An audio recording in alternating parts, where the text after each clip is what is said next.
வாழ்க்கையில் நம்ம சொன்ன மாதிரி மாயை அப்படிங்கிற விஷயம் நம்மை சூழ்ந்து கொண்டு நம்மை இறைவனை உணர விடாமல் செய்து கொண்டிருக்கிறது. இது எல்லாத்துக்குமே தெரியும் இல்லையா? கண்டிப்பாக நிறைய ஞானியர்கள், நிறைய பெரியவர்கள் இந்த மாயையை பற்றி பேசியிருப்பார்கள். அதை அனுபவபூர்வமாக நாம் உணர்ந்தும் கூட இருப்போம். தெய்வ வழிபாட்டில் இருக்கிறவங்க கூட சில காலகட்டங்களில் மனம் தடுமாறி விடுவார்கள். அந்த தெய்வ வழிபாட்டிலிருந்து சில பேர் பிறண்டு விடுவார்கள்.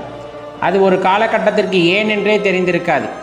அவ்வளவு அர்ப்பணிப்புடன், அவ்வளவு அன்புடன் நான் இறைவனை வழிபட்டு வந்தேன். என்ன காரணம் என்றே தெரியவில்லை. ஒரு குறிப்பிட்ட காலகட்டத்திலே என்னால் இறைவனை வழிபடாமல் சென்று விட்டேன். என்னால் வழிபட முடியவில்லை அந்த காலகட்டத்தில் அப்படிங்கிற அந்த ஒரு எண்ணம், அந்த ஒரு விஷயம் எல்லாத்துக்குள்ளேயுமே ஊறி கிடக்கும். நல்லா தெரிந்து கொள்ள வேண்டிய விஷயம், நாம் அந்த மாயையிலிருந்து நம்மை விடுவித்துக் கொள்வதற்காக பல்வேறு விதமாக முயற்சிகளை செய்கின்றோம். ஆனால் அது நமக்கு கை கொடுப்பதே இல்லாமல் போய்விடுகிறது அல்லவா? எப்படி இருந்தாலும் அந்த மாயைக்கு ஆட்பட்டு விடுகின்றோம். அப்போ அதிலிருந்து எப்படி தான் வெளிவர முடியும் அப்படின்னா தெளிவாக கேட்டுக்குங்க. எப்போவுமே உள்ளிருக்கின்ற இறைவனை பற்றியே அல்லது இந்த பிரபஞ்சத்தை படைத்த அந்த சிருஷ்டிகர்த்தாவை மட்டுமே எண்ணிக்கொண்டிருத்தல் வேண்டும். அவரை பற்றிய நினைவு மட்டுமே மனதினுள்ளே இருந்து கொண்டே இருக்கிறது. அப்படிங்கும்போது கண்டிப்பாக அது ஒரு காலகட்டத்தில் நம்முள் இருக்கின்ற அந்த இறை சக்தியை கொழுந்து விட்டு எரிய வைக்கும். உனக்குள்ள ஒரு அற்புதம் கண்டிப்பாக நடக்கும். அந்த அற்புதம் நடக்கும் போது தான் இந்த மாயையிலிருந்து நம்மால் வெளியே வர முடியும். அந்த இறைவனை உணர்ந்து கொள்ள முடியும். இறைவனை உணர்ந்து கொள்வதற்கு ஏற்ற காலம் அப்படிங்கிறத இறைவன் தீர்மானித்திருப்பார்.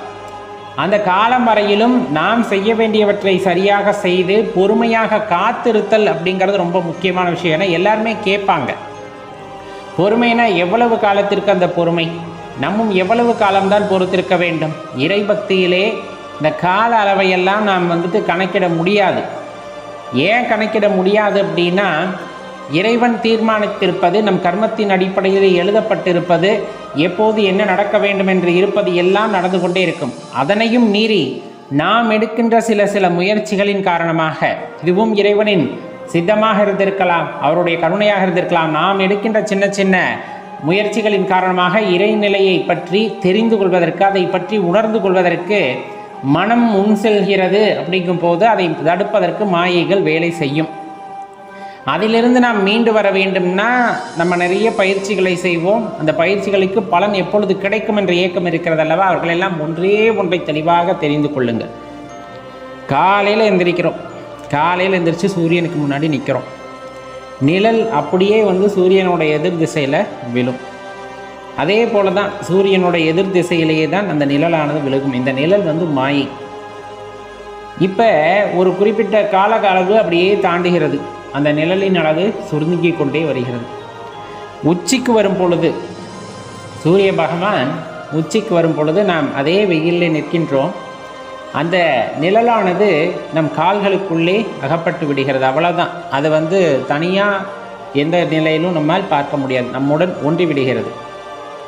அந்த காலகட்டத்தை தாண்டி விட்டால் பின்னர் அதே போல் சூரியனுக்கு எதிர் திசையிலே நிழலானது நீள்கிறது. இது நம்ம பார்த்துருப்போம். இது சாதாரண விஷயம். இது இயல்பாக எல்லாருமே அனுபவித்த ஒரு விஷயம்னு வச்சுக்கோங்க. ஆரம்ப காலகட்டத்திலே நமக்கும் கூட அப்படித்தான். இறைநிலை அல்லது அந்த இறை ஆற்றலை உணர்ந்து கொள்ள வேண்டும் அப்படிங்கும்போது நிறைய பயிற்சிகளை செய்துமே கூட அந்த நிழலானது சூரியனுக்கு எதிர் திசையிலே தான் சென்றிருக்கும். அப்போ இறைவனுடன் இரண்டர கலக்காமல், அவரை ஏற்றுக்கொள்ளாமல் இந்த மாயை நம்மளை எப்படித்தான் விளையாட வச்சுருக்கோன்னா இறைவனுக்கு எதிர் திசையிலேயே தான் வைத்திருக்கும். எப்போ பாரு இறைவனை பற்றி சிந்தனையை நாம் எடுத்தால் எதிரெதிர் சிந்தனைகள் அல்லது அதற்கு மாற்று கருத்துடைய சிந்தனைகள் அல்லது தவறான எண்ணங்கள், இந்த மாதிரி நிறைய விஷயங்கள் உதித்து கொண்டே இருந்திருக்கும். நீங்கள் பயிற்சி செய்வதின் காரணமாக ஒரு காலகட்டத்திலே நமக்கு எல்லாம் கைகூடி வருகின்ற வகையிலே அந்த நிழலானது நம் கால்களுக்குள், அதாவது நமக்குள்ளே அது அகப்பட்டு மறைந்து விட்டது. அங்கே நிழல் இருக்கிறதா அப்படிங்கிறதே சந்தேகம் வருவதற்கு மாதிரி ஒரு காலநிலை வரும். அந்த காலநிலையின் போது நம்மால் இறைவனை உணர்ந்து கொள்ள முடியும்.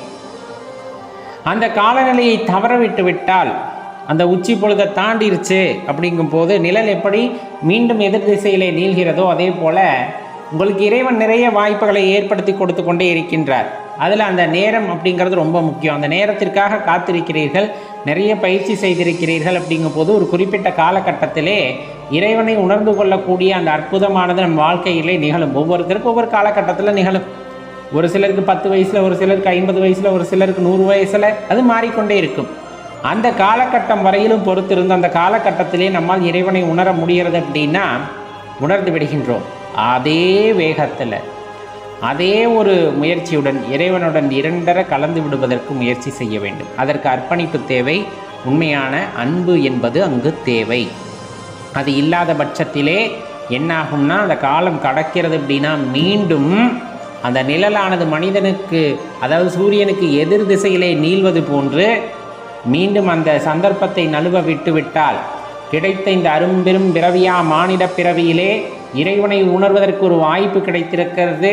அதையும் சரியாக பயன்படுத்தி கொள்ளாமல் விட்டுவிட்டால் இந்த மாயை மீண்டும் வளர ஆரம்பிக்கும். எதிர் திசையிலே, சூரியனுக்கு எதிர் திசையிலே அது வளர ஆரம்பிக்கும். மீண்டும் மனதிற்குள்ளே பல போராட்டங்களை உண்டாக்கும். அடடா, அவ்வளவு அற்புதமான வாய்ப்பு கிடைத்தும் நாம் விட்டுவிட்டோமே அப்படிங்கிற அந்த எண்ணம் மீண்டும் மீண்டும் நம்மை வாட்டி எடுக்கும். ஏன்னா இந்த மானுட பிறவி எப்பொழுது கிடைக்கும் என்று நமக்கு தெரியாது. அடுத்த ஜென்மா என்று ஒன்று உள்ளதா என்பதும் தெரியாது. அப்படியே ஜென்மம் இருந்தாலும் நாம் இந்த பூமியிலே பிறப்போமா, அந்த பூமியிலே மனிதனாக பிறப்போமா, மனிதர்களிலே நல்ல சிந்தனைகள் வாய்ந்த அறிஞர்களாக பிறப்போமா, அதிலும் சிவபக்தியில் மேன்மையுற்ற ஒரு நபராக இருப்போமா அப்படிங்கிறதெல்லாம் இறைவனுடைய சித்தம். ஆனால் இந்த பிறவியிலே நமக்கு அந்த வாய்ப்பு கிடைத்திருக்கிறது. என்ன வாய்ப்பு கிடைத்திருக்கிறது? சிவபெருமானை வழிபடுவதற்கான வாய்ப்பை அவர் நல்கியிருக்கிறார். நாம் பல ஜென்மாக்களே செய்த அந்த புண்ணியத்தின் காரணமாக, பல ஜென்மாக்களிலே நாம் செய்த சிவ வழிபாட்டின் மேன்மை காரணமாக இன்றைய காலகட்டத்திலே நம்மை ஒரு சிவபக்தராக இறைவன் வைத்திருக்கிறார் அப்படின்னா அது மிகையாகாது. அப்படிப்பட்ட ஒரு காலகட்டத்திலே நமக்கு கிடைத்திருக்கிற வாய்ப்பை சரியாக பயன்படுத்தி கொண்டு மாயைன்னு சொல்லக்கூடிய அந்த இருளானது நம் காலடியிலே இருக்கும் பொழுது நம்மால் நம்முள் இருக்கின்ற இறைவனை உணர்ந்து கொள்ள முடியும். அவருடன் இரண்டர கலந்த நிலைக்கு செல்ல முடியும். ஆனால் இந்த அரும்பெரும் வாய்ப்பை விட்டுவிட்டால், இப்போது கிடைத்த இந்த மனித பிறவியை விட்டுவிட்டால் மீண்டும் நாம் சொன்னபடி அந்த மாயையானது நீளும்.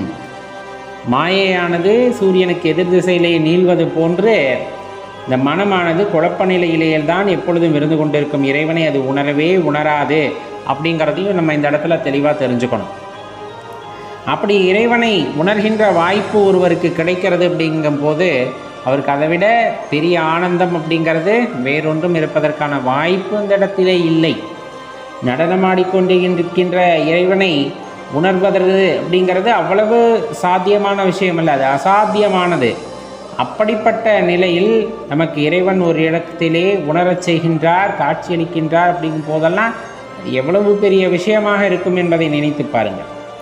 அது எவ்வளவு பெரிய வரமாக இருக்கும் என்பதை நினைத்து பாருங்கள். அப்படிப்பட்ட வரம் நமக்கு இறைவன் மனித பிறவியாக இந்த பிறவியை கொடுத்திருக்கின்றார். இங்கு கொடுக்கப்பட்ட இந்த பிறவியிலே நாம் இறைவனை உணர்ந்து கொள்ள வேண்டும், நம்முள் இருக்கின்ற ஜோதி தரிசனத்தை பெற்றுவிட வேண்டும் என்று முனைப்புடன் நாம் செயல்படுகின்றோம். அப்படிங்கும் போது நல்ல நல்ல விஷயங்களை கேட்டறிந்து கொள்ளுதலும், சிவபெருமானுடைய அருமை பெருமைகளை பற்றி உணர்ந்து கொள்ளுதலும், நாம நம்முள் இருக்கின்ற இறைவனை உணர்வதற்கு செய்கின்ற முயற்சிகளாகட்டும், கண்டிப்பாக அது கை கொடுக்கும்.